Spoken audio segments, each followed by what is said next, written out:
It's time for the Grace and Inspiration Podcast with Dan Nzinga.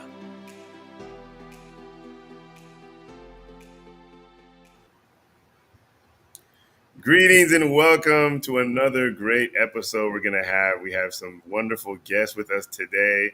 I'm so happy that you're here with us. And as I always do in the beginning, I talk about why we call the show Grace and Inspiration. But first of all, just check in with yourself. Make sure that you have a little bit of time. If you can have notes to write, you're going to learn a lot of stuff that you can use for your life and to move forward. We have some really, really talented people here today, and I'm very excited. I don't want to waste more time, so I'm going to jump right into what I'm talking about. Okay, so first of all, I say on every show, why do we call the show Grace and Inspiration? Because it might be your first time. So grace, what does that mean? Grace has a lot of different definitions. But one of my favorite definitions is getting something unmerited, something good. You know, like people say, it's by the grace of God I'm alive. You know, grace, somebody's giving you something extra. And that's the emotion, the feeling I want you to have. Like we have coaches coming here giving you something extra, something that they paid for. They took thousands of dollars and hundreds of thousands of dollars in transformation to come and giving you the cream of the crop, the top, you know, the cherry on the sundae, and they're giving that to you, and that is grace in itself. Also, grace can be doing something gracefully, doing something with ease, and something coming naturally to you. And that's also how I want you to feel too, that this is coming naturally, not something hard, not something that we're fighting for, something that comes easily. And grace can also mean when punishment should be given and you give love and forgiveness. So something bad happens or somebody does something to you, you give them grace by forgiving them, by not punishing them, by understanding, giving love. All of that is part of grace. And I would like you to give yourself grace for things that you have made. Everybody makes mistakes, and you make mistakes and people make mistakes toward you. So living a life of grace and ease is really part of what I want people to get from this call.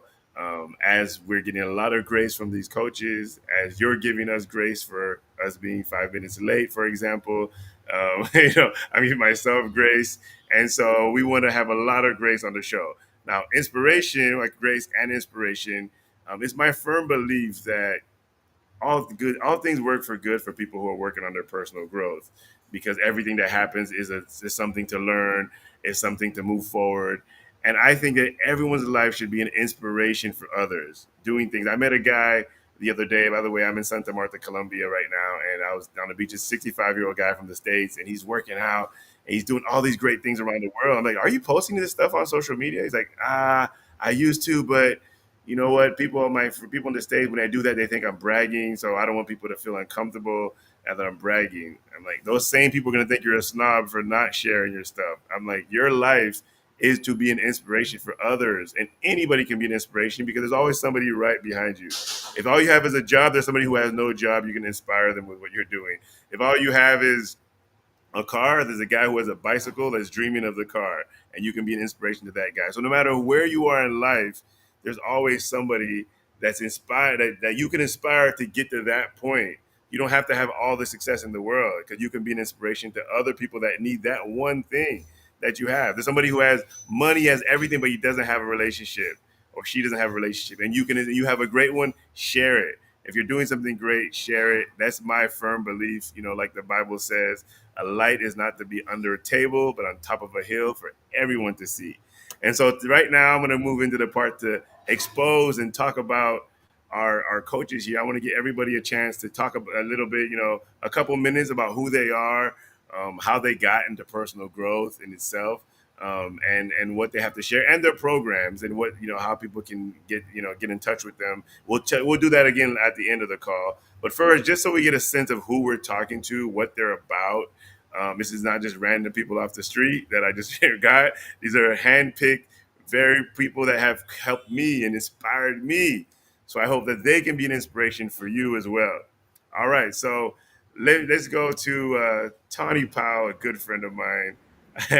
Share who you are, introduce yourself a little bit, and then we'll go from there. Sure. Thank you. Hi, everybody. My name is Tawny Powell. I am originally from Massachusetts. By way of Atlanta, I now live in Lima, Peru, and I'm officially an expat. I have spent many years in the real estate business, helping first-time homebuyers and first-time investors purchase properties in the States and turn them into high-performing Airbnbs. I do that today now, and I love what I do. And I just also love growth work. I love being an entrepreneur and the growth opportunities that are always available inside of owning a business. And I'm excited to be here. Awesome. Thank you. Before I go to the next person, I just wanted to tell you guys, I wouldn't have what I have right now without Tawny. I wouldn't be where I'm at without Tawny, because there was a couple of years ago, I went back to Boston and my life was going through some transitions and some, difficult times. And I was looking to like, okay, what am I going to do next? And Tawny came to visit. She drove like an hour and a half or 2 hours or something. She came to visit me. And she's like, dude, this is not your life. Like, like, what are you doing? You're in Boston. You're living a normal. This is not your life. Like I know you as a better person than this, as somebody different. Yeah. I'm like, yeah, I need to get out of here. He's like, buy your ticket as soon as possible. Your life. And I bought my ticket as soon as possible. And that wouldn't have happened without that conversation. So sometimes we need people in our lives that's just going to talk straight to us and say, yo, get off your ass, do something. This is not what you're supposed to be doing. Even though I had other plans, but that other plan wasn't really what I loved. It really wasn't, And so I'm so grateful that you had done that for me, to have you on the call as well. So I just wanted to throw that in real quick. And as I introduce Shawn, DK, I'm gonna let you go last. All right, ladies first. So Shawn, also I wouldn't be here without Shawn, because Shawn inspired me to really even start in coaching in a way. My first 21-day challenge, Shawn is the one who looked over it and said, okay, I'll coach you for free. When I need a favor, I'll get that favor from you. And that's how the whole thing started. And she gracefully coached me for free, got on the phone, told me what to do, how to do it. And then a year later, she said, remember that favor I asked you? I need a favor now. I'm doing a seminar in Dominican Republic. Come help me do that thing. And then that has totally changed my life. Without that, I would probably be still in North Carolina, maybe doing corporate or something else. And that you would still be limited. I would still be limited. So I'm very grateful. This group here is a very, very great group for me personally, and can be for anybody. High five. Thanks for bookending him for me. Amen. You got it. Go ahead, Shawn. Poor man, Introduce yourself. to be squeezed on the side edges by us. Go ahead, Shawn. I was just going to say, God clearly loves you with the amount of with the people you have around you. I'm just saying, He right? does. Like clearly you're blessed. One of my friends says, of all God's sons, I'm his favorite. Very good. And I've been a business coach for 30 years, and there are pieces of it that I absolutely love, and there are pieces of it that I absolutely hate, that I'm willing to do because of the pieces I absolutely love. And whenever I start to dislike something, I always look for someone else I can delegate that thing to, or turn that business over to, or something, because I really do come from, you should love what you spend most of your time doing. Right. And if you don't, that's okay. Right. It's just, listen, I know people who do what they don't like because it's a lifestyle that affords them the money to do what they do love every evening and every weekend. That's an okay lifestyle too. Just don't come to us and say you want to have a spectacular life, but be unwilling to do anything around it. And I'm going to start my cam again. It looks like I can't see can you guys see me? Because I can't see me. Yes. can see Okay, you. good. Awesome. Perfect. Excellent. So I'm just here to be of service. It's Sunday, and there's nothing I love to do better on this day of the week than it is to be of service to others. So, the floor is yours to introduce DK, and then let's get this party started. Thank you. Go ahead, DK. I'll let you introduce yourself. All right. Well, thanks very much, Dan and group. Interesting that this group here, Dan, has been so inspiring to you and in your journey as well, right? So I'm hailing from Houston, and I would hesitate to call myself a business coach because I don't want to. I think we're going to talk about language here later, right? I don't want to create a false perception of what I might do, but my journey came through corporate. And what I found was that I had ambitious goals, but a lot of internal resistance to meeting those goals. And so the system that I developed to resolve that resulted in me founding the Center of Calmness. And I enjoy helping folks that also have ambitious goals that feel stuck and are looking for ways to move forward into what they've chosen to do, to find a way to do that with ease and flow. And I really wanted to key as well off of something that Shawn already said, as far as there's a way that business should be. We should be in the place where we love what we do, right? And if there's something we don't love, then there should be a way to resolve that, to have someone else who does love to do that instead, right? Or in addition to, and really grow our team and grow our community by allowing those people that love those things to do those things and to find fulfillment in what maybe we don't choose to do ourselves, right? And there's that they should be as we're pursuing our goals as well. Right. And there's a way that we should be able to find that witness that we're on the right path. Well, right. And so in a way, that's what I'm here to do, to find that place, to help folks find that place as things should be, as moving forward and as accelerating and finding ways to progress faster than they could have imagined they would have progressed before. Awesome.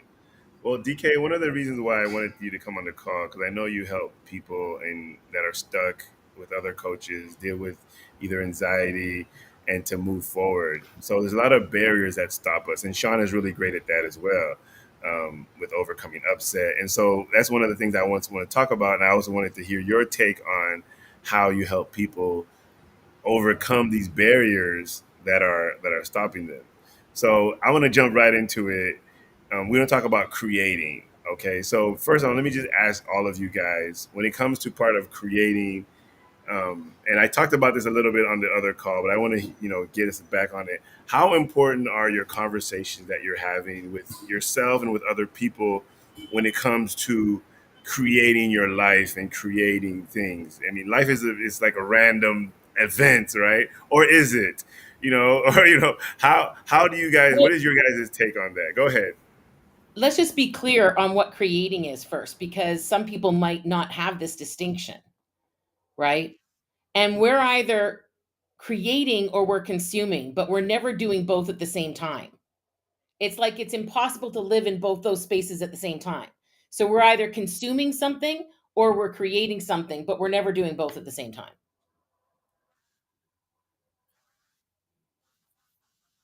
Well, I mean, that's just the first thing to get, right?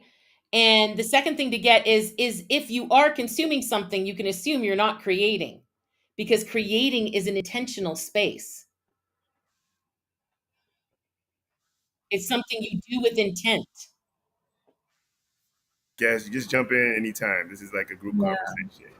Sure. I'll say, for me, you asked how important is it every day. Like I spend time with myself every morning. Like I'm very protective of my morning time.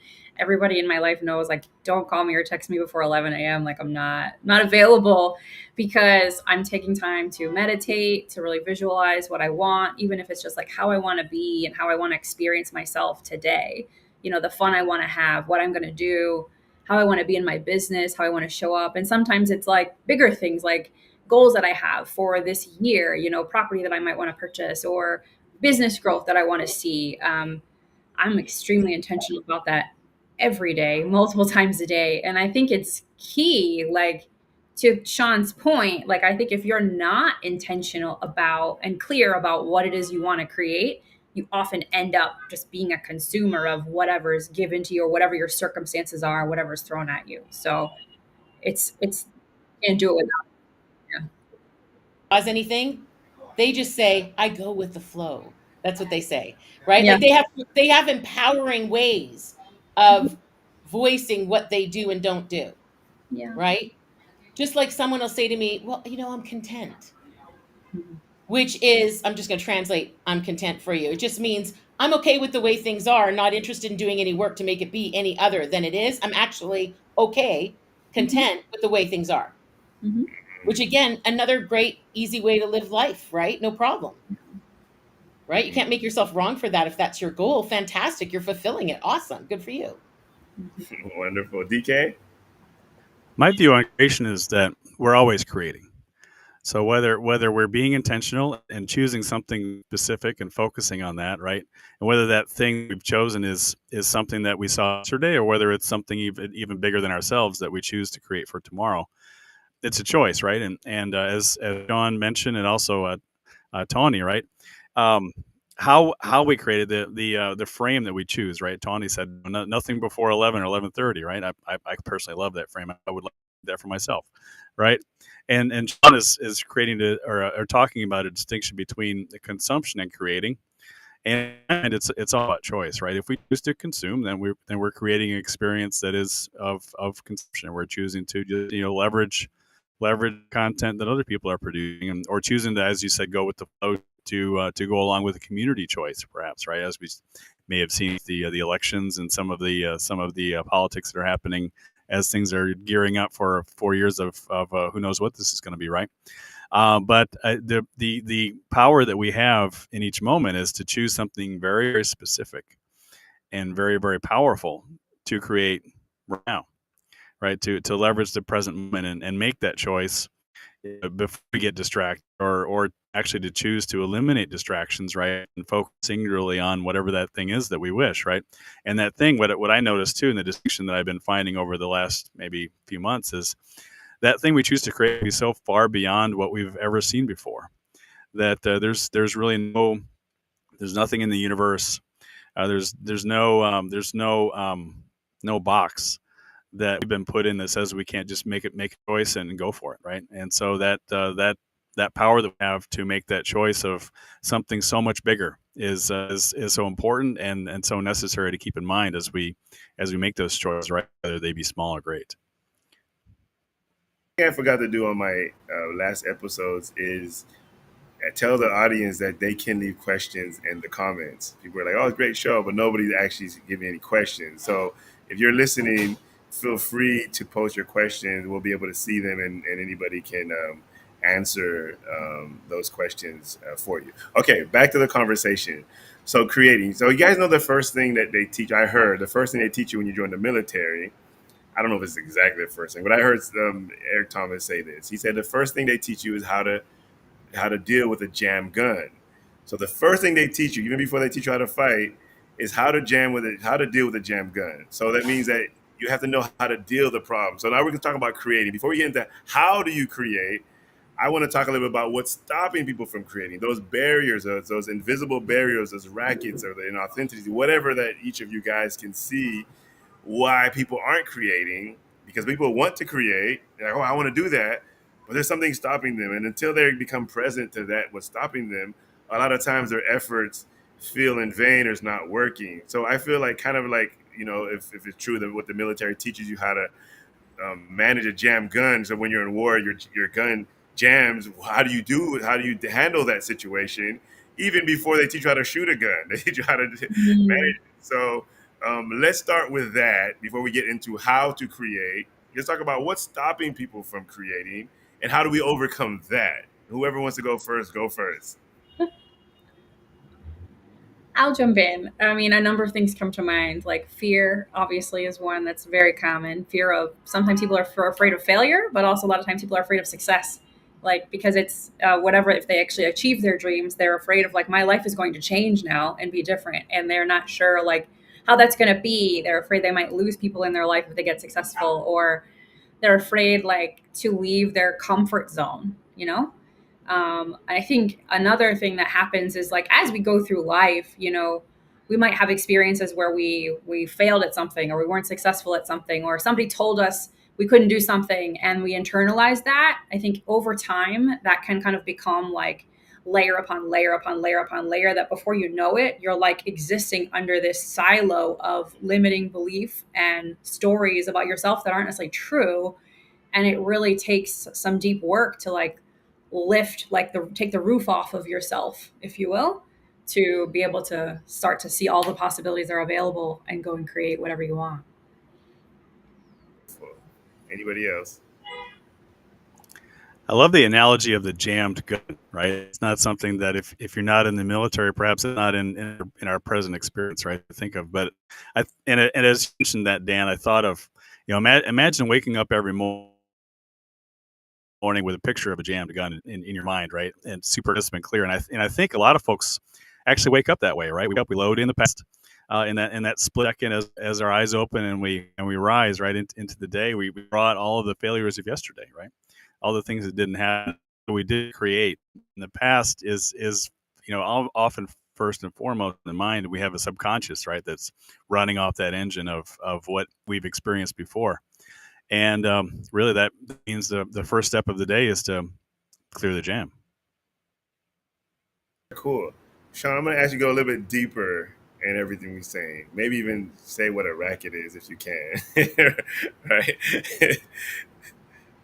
So the only thing that gets in our way of taking actions is what I would call a disempowering conversation, right? Some sort of conversation we're having in our head about it shouldn't be this way, or we should do this, or we shouldn't do that, or something like that, okay?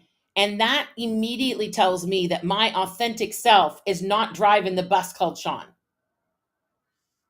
right? So because my authentic self, when it's driving the bus, it doesn't have disempowering conversations. It doesn't even know what one is. So when I'm in a disempowering conversation, my identity is running the show. It's trying to survive, trying to make sure I wake up tomorrow morning, right? And the identity does tend to take over when we move into creation, right? When we're out to create something, because it doesn't have any evidence that any of this is going to turn out. There's just no evidence yet. So the identity is like, whoa, whoa, whoa here, Shawnee. I don't have any evidence this is going to turn out. How do we slow this woman down? And trust me, it goes through all the different strategies to try and slow me down. It can't take me out mentally so much anymore because I'm kind of highly trained that way. It can't take me out emotionally, like hurt my feelings about something, right? Boy, that's a good one. That takes us out emotionally a lot of the time, right?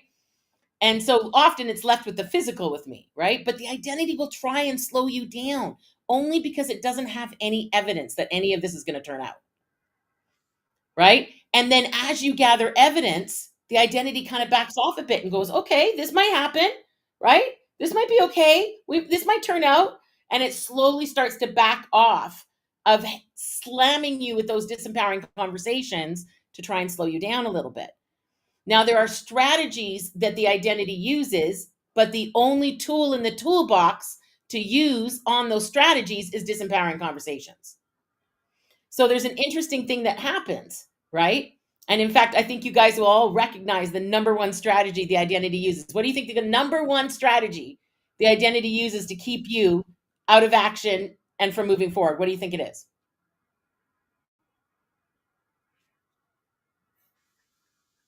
It could be a lot of different things. There's going to be no wrong answers, but what do you think? Sure. And simple fear usually shows up a couple of different ways, right? So the number one strategy, the number one way that fear shows up is in this feeling we all call overwhelm, right? Because the moment you feel overwhelmed, you stop taking action. It's the number one strategy used by the identity because it's so freaking effective. It will just stop you automatically, right? So the moment you feel overwhelmed, that's just your identity going, whoa, whoa, whoa. We don't have any evidence that this personal or professional expansion that you're currently experiencing is going to turn out. How do we slow them down? So overwhelm is actually the opportunity to recognize that your identity cannot be with the level of personal or professional expansion that you're currently experiencing.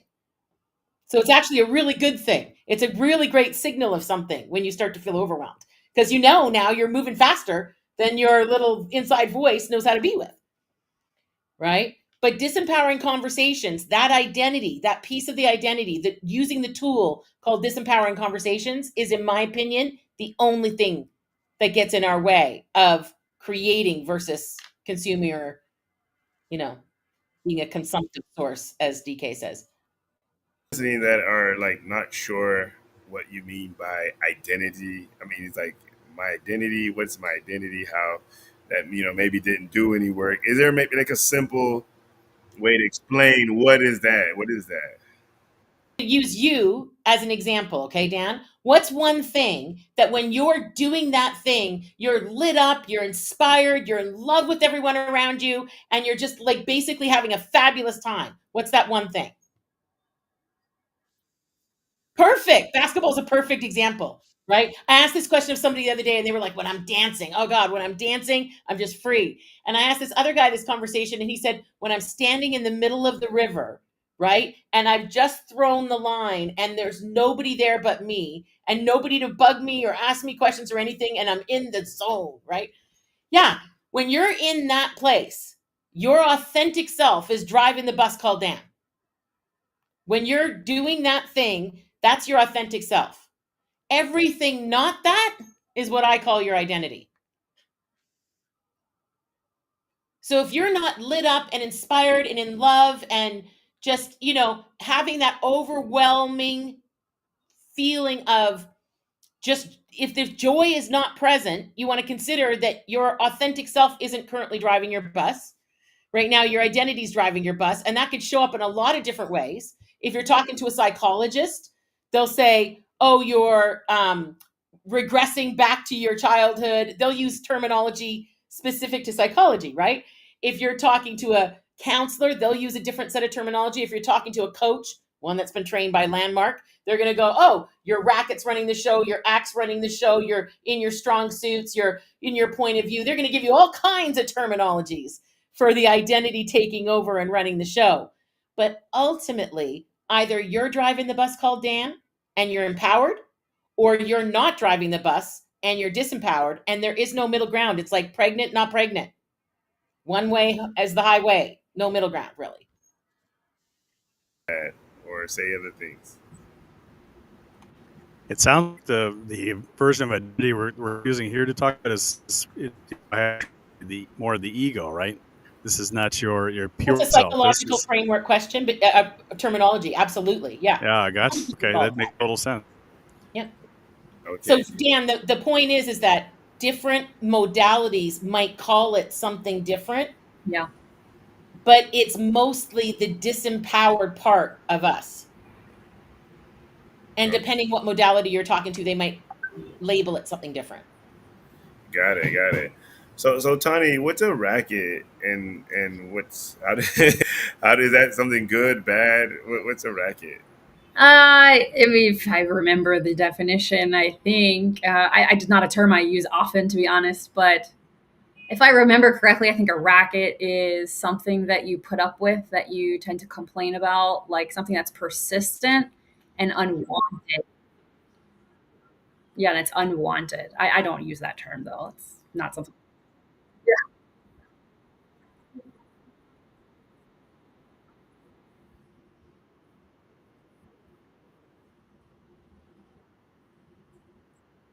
I don't use that terminology either. Okay, forget the terminology, forget the word racket, but there's a reality that people deal with, right? There's a complete reality that we deal with. Yeah. So can you guys give some examples, other people that you've worked with, or people, or examples that people who had rackets, maybe how you've helped them overcome it, maybe how your own rackets that you've overcome, just so it can be more clear on what is stopping people, really, because I'm seeing a persistent complaint and you have a way of being about it. I kind of want to go deeper into that, if that's okay. And we can go deeper, but before we do, can I just say one thing about it, right? Yeah. It's not the complaints that's actually the problem. It's our toleration of listening to them that's the problem.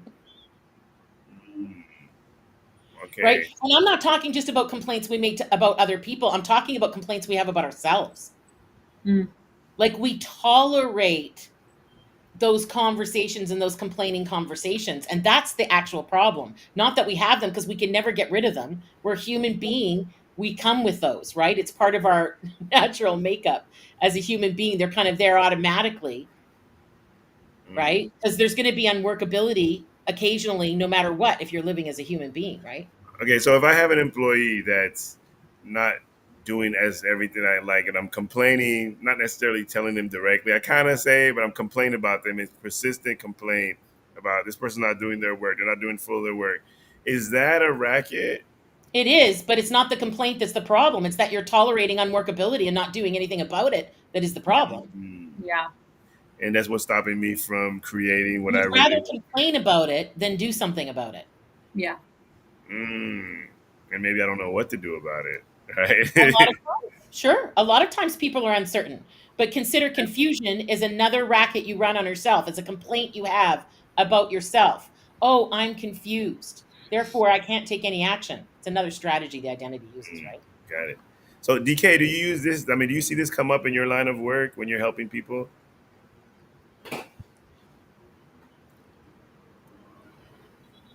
DK. Was that me? Oh, okay. Yeah. Yes. And actually, what's coming to mind right now is as we talk about rackets, and I have to admit I don't use that terminology much either.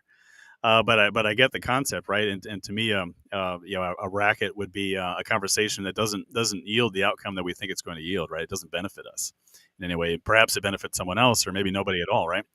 And what I actually, and really the area of focus that I most enjoy is actually, to use the same terminology back, I suppose, is exposing the racket, right?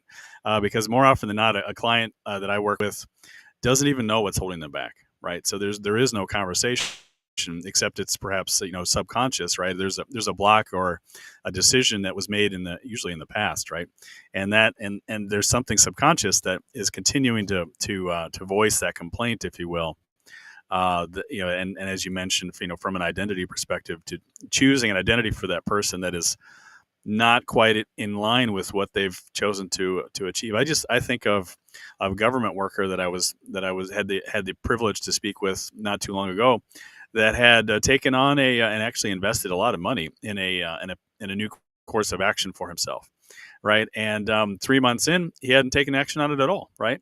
And so you can imagine a lot of coaching clients run into this at some point or another, right? Where they had great intentions, or perhaps the part of them that we're saying is not the identity, had great intentions. Perhaps it's our divine spark, or wherever you want to call it, it's coming from, right? And in this person's case, and I think what happens a lot is that the identity comes to fight against that choice, right? And it's coming with all these complaints of how it never worked in the past. They've seen all kinds of examples where other people weren't able to move forward on it or whatever, and that actually shows up as a physical resistance. It's almost like a force that is visceral. It's palpable, right, for these people, right? And as I stood in front of this individual, he was in the middle of a racket and didn't even know it, right? And so I think a big part of that conversation then becomes, okay, when we feel there's a racket that's at work, bring it to some level of exposure, right? Get it into the conversation so that it can be dealt with, put it to words so that other words can be put in its place. And so how do we overcome? So we're like halfway through this conversation, which is great. So before I move into the creating part again, maybe each of you guys give me some tips or something on how to, because we identified what it is, but what are some ways that we can actually help somebody overcome it? Some people are listening, they're like, oh yeah, I do have these negative thoughts. I know we can't, they need probably real coaching. By the way, I encourage you guys to get a coach, hire one of these people here to help you overcome that, because it doesn't happen that easy. But maybe we can give them some tips so that they can actually maybe work on or look at a little bit deeper. So if each of you guys can give one tip or a tool or something to help people overcome the limited belief or the racket or whatever that we call it. Who wants to go first? Well, I'll throw something out there. Go ahead. Go ahead. Oh, thank you. I'll just throw this piece out, right? We actually talked about it already in the creative process, right? And that is the tool of, it's really basic, right? It's a tool of focus, right? There is an unlimited number of limiting beliefs, obstacles, prior failures, and failure we may see in our communities and with others that we can always point to and say, we've got, oh, look at all the reasons why what I've chosen can't work. And that conversation can go on infinitely long, right? But if we just make a simple switch and just say that I've chosen this one thing. If I were just to focus on this one thing, right, and get into the feeling of what that would feel like to have it, that to me, that's a super powerful tool, and it's amazing to see someone shift when they actually take it seriously, and just get into the frame of, okay, I've chosen, say, let's just take a real estate coaching client, right? Let's say they've chosen to go after a certain type of transaction, and they've chosen to actually accomplish one, not just learn about it, but actually accomplish one. The more they get into the vision and feeling of what it feels like to have completed that transaction, the more likely they are to actually go forward with it, right? And so that's what the tool I would offer, right? It's just to get into it, right? Don't worry about what's in the way, but get into what it's like to stand in front of that completed investment. What is it like to celebrate? What is it like to toast a drink, or however you choose to acknowledge completion, and stay in that frame. Stay in that frame. Stay in that frame. Okay, great. Anybody else? Thank you, by the way, DK. Well, what I always recommend is that people have what I call a disempowering conversation journal going, right? Because you can't go to work on something unless it's outside of your head. So I recommend they write down every disempowering conversation they have, right? And once they've got 30 or 40 of them written down, we can do some really cool work around it. And I have some free trainings for that. But the point is that you got to get present to the disempowering conversations you're having and how often they take over. And some of them you have throughout the day, like many times. So you'll write it down and then you'll just put a tick mark and then a tick mark and then a tick mark every time you have it. Because awareness of the disempowering conversations really is half the battle. All right. But before that, before you can even take care of a disempowering conversation, you got to make sure you're not in an upset about anything. So I kind of see it as what do you call it? A step, like a cascade. Okay. So if you're not having the results that you want, the first thing to find out is, am I upset about anything? In other words, on a scale of 1 to 10, where 10 is like, I'm so upset, I can't sleep, I can't eat, can't eat my favorite foods, right? And 1 is like, what is this word upset?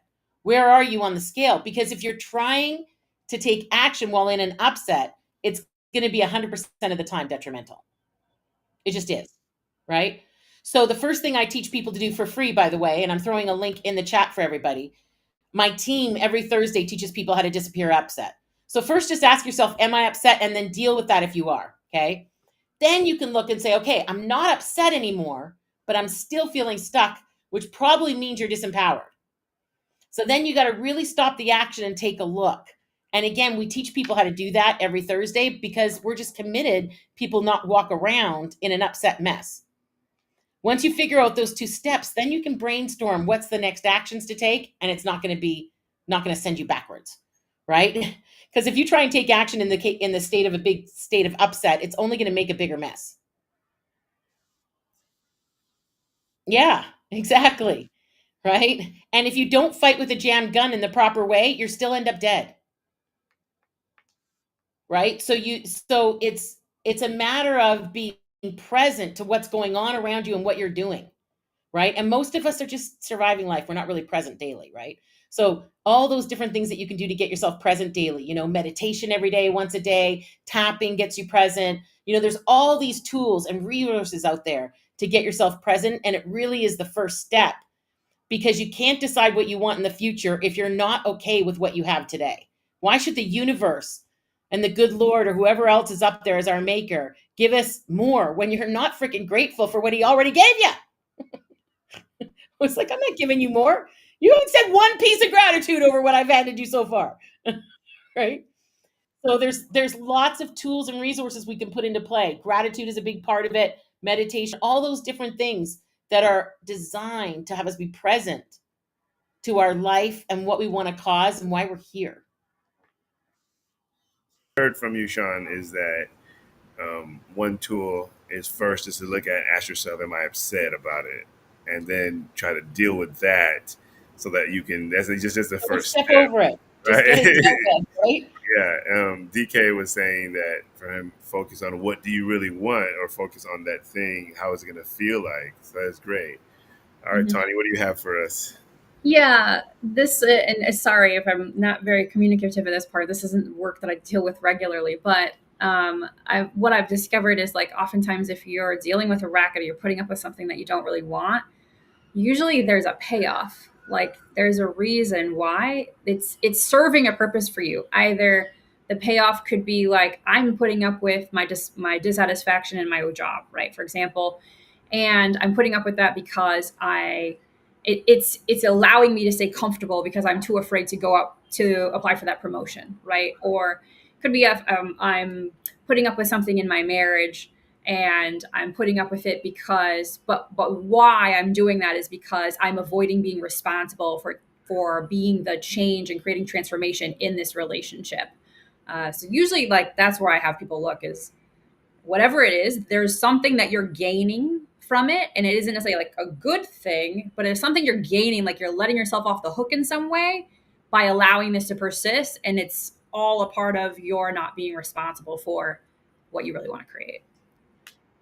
That's so deep, very deep. Because I just thought about like the example I was giving of the employee and keeping them around. But the payoff is I get to tell the other employees that I'm right. I told you I was right about this person, so I leave them on so they keep messing up, keep pointing out their mistakes. Like I'm right, until they all be like, okay, you were right, Dan. Instead of solving, what am I trying to create? I'm trying to create a great team. Either give them more training or get rid of them. But no, my payoff is I get to look good when I'm sabotaging what I'm trying to create. Yeah, So exactly. that was so deep. Thank you for saying that. And a lot of us do that. So I guess the question, what is the payoff Mm, of me being stuck? Like, what am I getting out of this?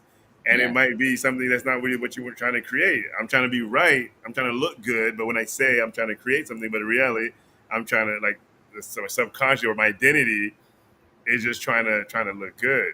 So wow, that was three very, very good tools, guys. I hope you guys are writing this down, people that are listening. Watching this because this is very, very powerful stuff that can get you unstuck so we can get to the creating part. And now we're transitioning to the conversation of people who are trying to cause something, like Shawn said earlier. You're trying to cause something in the world. You're trying to create the life you want, create a life for other people, doing wonderful things, and all of are doing great things and creating that life you want. And so now I want to talk about how do we create the life we really want? What are some tools or some things that we can use? How And there's about I a just give you the basic formula? okay, go ahead. All right, here's the basic formula. It's really simple, okay? The right context, which means the right possibility or a big honking game that you're playing or goals or aspirations or whatever you have, whatever that story is about why you're doing it, the right why plus the right actions, which I say are effective, efficient, sufficient, and consistent, will always cause the right result 100% of the time. So if you don't have the result, one or the other of those two things is missing or just not created in your head to the point where it's the air you breathe.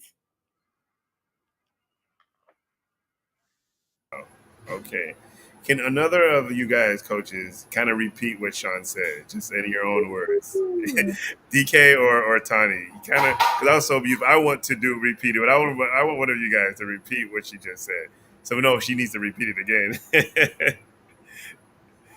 I can. I have it. She created that the right context, which is like, what are you telling yourself about what you're about to do? You know, the viability of it, et cetera, the stories you have in your head about it, the right context for whatever you're about to do, plus the right actions and aligned actions is how you go about creating your life. And that's what I would have somebody create if they were working with me on creating their life. I don't really do that coaching, but I offer it to my friends sometimes, like to create the right context for myself. For example, I meditate 3-4 times a day. I visualize what I want. I write a journal. Sometimes I journal about like a day in the future where all the things I've wanted have actually come to fruition, and I'm writing about, what it looks like, what I'm doing, where I am, like my future dream home, whatever. So I create that context and I live into that as if it's already done. That's what I do. And as Shawn said, then take the actions, of course. Yeah. Actions when I'm like, okay, what would I do if I was already a multimillionaire? Would I be worried about this little expense here? No, I wouldn't. Would I be Careful with that. saying, should I take this person out to eat or not? And I'm like, you live into what you already are. Would this be giving me so much problems if I'm the person that I say I want to be? And I'm being that person. Am I being an inspiration for those around me, for who I say I am, or so I would say I want to be? Mm-hmm. Right? So cool. Thanks, Shawn and Tawny. And also, yeah. So DK, give us Tawny. You haven't given us your tips yet, or your thing yet. If you want to go now, or DK can go, and what are some tips on creating? Yeah, and I think Shawnee, I've really covered a lot of it. For me, I look at it as a structure. And so if you have clarity on what you want, and that clarity gets crisper and crisper, and we actually look even beyond what we want into what will happen, what life will look like when we have it, as Tony mentioned as well, right? And then we take that structure and loop it back to how things are different than are from from where it is we're going. Right? That will really highlight the actions. And to me, that's the big question I think a lot of folks out there have is what are the right actions, right? How do we know that consistency is actually taking us in the right direction, and or perhaps are we just kind of going down a rabbit hole consistently and going to end up where we intend to be, right? So having that clear goal in mind, having clarity of what it is to be in that, what it is to be in that, and moving on to the next goal after that, right? Even right to treat that goal we have as really a milestone in life, right? Because we're going to do, it's like life's going to end once we achieve the goal, right? We'll keep going, and then to be able to just contrast that against how things are today, and to allow that contrast to highlight the actions that we need to take to move forward.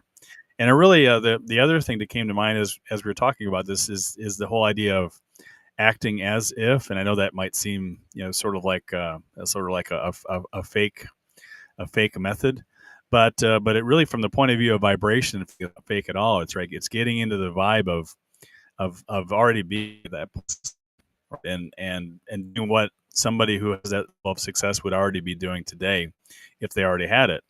And so it's not so much acting as if, it's being it is really the way I would frame that. Being that person now that has that success that we're going to achieve. And we really have, once we've chosen to achieve it, we've already got it. It's just a matter of how soon it's coming to us, right? And being that to there so much faster. Okay, great. Okay, Tony, you want to say anything? No, I already shared what the Okay, tips are. great. No, Okay, that's so okay. now great. So I want to go to the next point. So it's all great and dandy. We all have these great positive stuff, and the complaint I hear is that no one supports me. My family doesn't care. I can't. How do I get other people involved? Because if you want to create something big, that's bigger than yourself, you need other people to participate, to get involved. And so, what is some ways that you can either encourage people to get involved, or like, do you need to get people involved? I know in certain thing they call like enrollment or registration or whatever. Like, how do we get other people to hear us, to care about it, to be involved in what we're doing? Because all that is part of creating. Because it's hard to create all by yourself. And I would say if you can create something big, you need other people. So now it's beyond your own self and your own, okay, I got it. Now, how do we get other people to participate in our creation?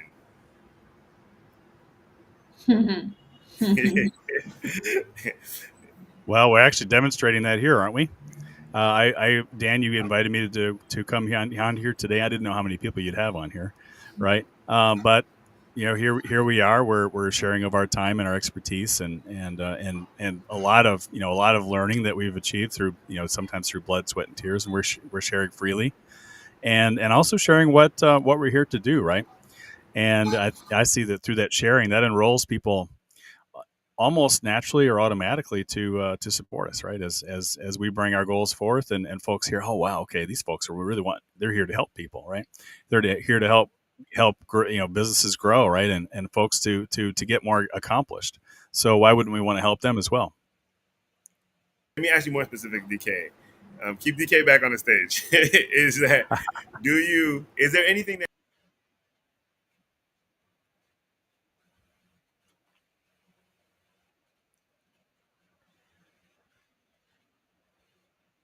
Actually, yes. I will bring up. I'm working on several projects right now that are all involved with personal transformation in one way or another. But we're speaking of language, right, and specificity. One of those projects that I'm launching fairly soon is a collaborative project that I'm working with an individual, a great person named Madeline Paella, and that is a project where we're launching a course that's titled "Embracing Change" for folks that are finding themselves either in change, perhaps accidentally, or perhaps they've made a choice to create some change in their lives using some of the techniques we've talked about here today. And when we get that launched, I'm sure I'll have it announced on my Facebook, and I can drop my contact information as well. We would just love to invite folks for free to join us on a workshop that probably be about 90 minutes long, and get into the subject of what change is, what might block us, what resistances we might find with change, and just to help each other move forward and release that resistance that many people have to change, so that we can not only endure it and survive it, but embrace it, lean into it, and generate a much higher level of success as a result. Okay, great. And before the show's over, I'd love for you to add your information so how people can actually participate or have a conversation with you that you can maybe get them more involved. All right, Shawn or Tawny, what are you guys creating right now that other people can participate in, or and maybe how and what? All right, so basically like two questions, like how do you get people involved with the original question, but since we're running out of time, you can jump straight into what you're actually doing, because part of the call is to promote what you guys are doing, your calls, your things, so that people can get involved. I don't people come here and like, wow, these are some great coaches, but what's the next action to get deeper into the work? And 1 hour does not do us justice. So either Shawn or Tawny, y'all can go ahead.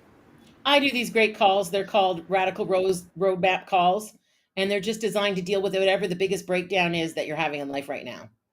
And I do these for free, and I do at least one a day. They're called Radical Results Roadmap calls, and they're designed to deal with whatever the biggest breakdown in life is that you're currently dealing with. And I basically give them a list of things that they can do. Yeah. I put all my information in the comment section there already. There's a link in there. They can just click on it and schedule a call. Not anymore. Go sign up for Shawn's thing. You can't make I just want to money. be a victim if they're not doing anything. All right. So, but is it something that if the time, can somebody say, I don't have that at that time I'm blocked? Is there something that's recorded, or do they have to be there at the specific time? I don't know what you mean by specific time. It's an actually call booking link where they book a call with me. Oh, so okay. So time Yeah. is not an issue for them at We're all booking the because time that works for them. Like I said, they have no excuse. okay. So yeah, I'm trying to think of an excuse someone would give me. Okay, you can't say I don't have any money. I don't have any time. Those are the two big ones. You can't say, oh, my wife. I talked to my spouse or my That's husband. why you know they're kind of full of crap, by the way. Right. And some people don't even know they're full of crap because they're automatic rackets and responses, right? So, okay, great. Thanks for sharing. Go ahead, Tawny. Cool. So, like I mentioned before, I work in the world of real estate, and my intention with this company that I've built is not necessarily to help people just like become real estate moguls. I mean, you can using my coaching, but the goal is to help people invest in real estate and create financial freedom, which equals whole freedom for your life. So, like my average client makes $6,000 to $8,000 a month on Airbnb. What that allows them to do often is quit their job or cut to half time, spend more time with their kids, travel, relocate, just creating passive income so that they can go create the life that they really love and do the things they really want to do and not have to worry about money coming in that they're tied to a job they hate. So yeah, you can visit my website. There's a link if you want to schedule a free pathway call. I help people figure out the best pathway to homeownership and to real estate for free online. And you're welcome to hit me up, get on my calendar, and I'll help you figure out that pathway. Also, a lot of folks that tend to be stopped. There's a lot of conversations I hear are people who are stopped by savings, credit, you know what, and I have containers to help people build their savings, improve their credit, all that jazz en route to meeting the goal as well. So that's how you can contact me and get involved. what I know about you is Tawny's not just a real estate agent or someone that's helping, just Right. it's people that are already ready. If you're not ready yet, she can still help you get ready. So you really have no excuses No excuses. to create the life you want. But first, you got to know what you want to create. So my take on creation is, and I had posted in the inspiration community that you can have anything you want. With four conditions that I thought of or I think of and I've heard from other people. Is when you have to know what you want. That's the first thing. If you don't have what they want, they don't know it. So once you know what you want, I think that at least 5 years you can get that thing, how big it is. So if it's something that you probably can get next week, maybe you need a bigger dream, okay, a bigger thing. You say, okay, I'm gonna give myself 5 years to create this thing right here, and then you get it in a month. Okay, you need to create something else because part of the condition of having the life you having everything you want is not changing your mind in the process. And you probably 2 or 3 years you can get it, but giving yourself that mindset, okay, next 5 years I'm gonna get what I want. But the condition is I got to know what I want. I'm not going to change my mind in the meantime. Okay, that's a big part as well. And then lastly is wake up every morning and do something about it every day. Even if it's a little thing, even if it's reading something and you're learning something about it, having a conversation about it is something about it. You were talking about the Army, right? Uh-huh. That's a very, very common SEAL saying when you're in training for boot camp to be SEALs. There's like, do something. It might be the wrong thing, but do something. Don't just sit there. Exactly. You got to do something about it every day, a little by little, if you want that life that you want. And that comes with taking care of those rackets and everything we talked about. And sometimes, a lot of times, you need coaching to do that. The greatest barber in the world doesn't cut his own hair. They need somebody else. So even if you're great at creating, it's always good. There's so many facets to it to have a coach, have somebody by your side helping you overcoming whatever needs to be overcame. And you might have figured it out on your own, but to have somebody that's going to help you say quicker, like the story I gave in the beginning when, Tawny came to visit. Maybe I would have got there, a year down the road. It's like, this is not what I want. I'm going to, go do something else. But having that conversation, put in your face and you have to have that conversation, it just helps you get the results faster and help you take action sooner. So, that's my thing on creation. I hope you guys that are listening here take creating seriously because you can create the life. Like DK said, you're always creating. So get conscious of what you're creating, get intentional of what you're creating, and you have to worry about the jam gun. Figure that part out. What's stopping me? How can I overcome it? Keep on your personal growth, and that's my message. I'm gonna let each of you guys finish because we're kind of out of time, and say your final words, what you want to say, maybe some tips you want to give us, something that you want to leave for the audience, your final words, and each of you go there, and then we'll end there. I'll go first. Yeah, I do what I do and I love what I do. I live my best life. I do what I do so that everybody around me, I empower them to live their best life too. So whatever you want, you can create. Whatever you desire, you can make it happen. And we, as far as I know, we only get to do this life once. So go live your best life. Your best life, Tawny, before we go, because I know I'm inspired by your life. And just give a little tip. What is that life that you're living? Because I know you're like in Peru, you're in Colombia, you're all over the place. Give people a little snippet of what your best life is. Sure. I built the business of my dreams and I manage it from abroad. I work online. I live in Lima, Peru. I have residency here and I live here for 6 months and I travel for the other 6 months to visit family in the States, to go to Colombia, which I love, other areas, and just enjoy the world outside of building my business, making a difference for people, and doing what I love. Wow. What a dream come true. Amazing. Okay. Shawn or DK, your final words for the audience. Go ahead, DK. I think Shawn wants to go next. Roll with this, right? Don't forget to breathe. Right, the challenge that many of us chosen might seem insurmountable, might seem overwhelming, and as Shawn mentioned, actually that's a good thing, right? If it seems overwhelming, that probably is about. Don't forget to breathe. Right, there's so much available in our I would call it hidden circuitry that gets active as we're intentional about even our breath itself. That if you're feeling it and you feel blocked, take a breath. Really tune into that breath, and then have a little thing you want and go for it. All right, cool.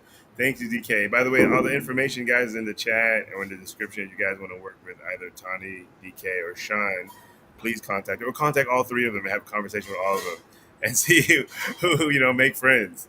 All right, go ahead, Shawn. You get the final word.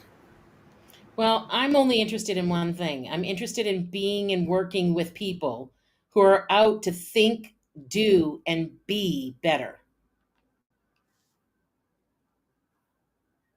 That's it. All right. Short and sweet.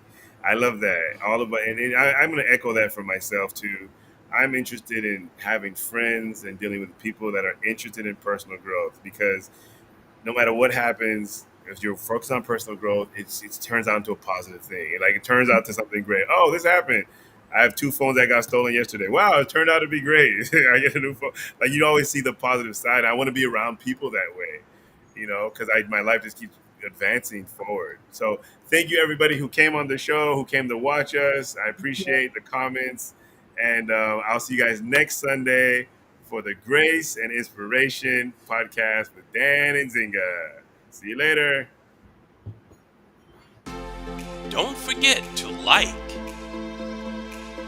comment, and subscribe. Thanks for watching the Grace and Inspiration podcast with Dan Nzinga. See you next time.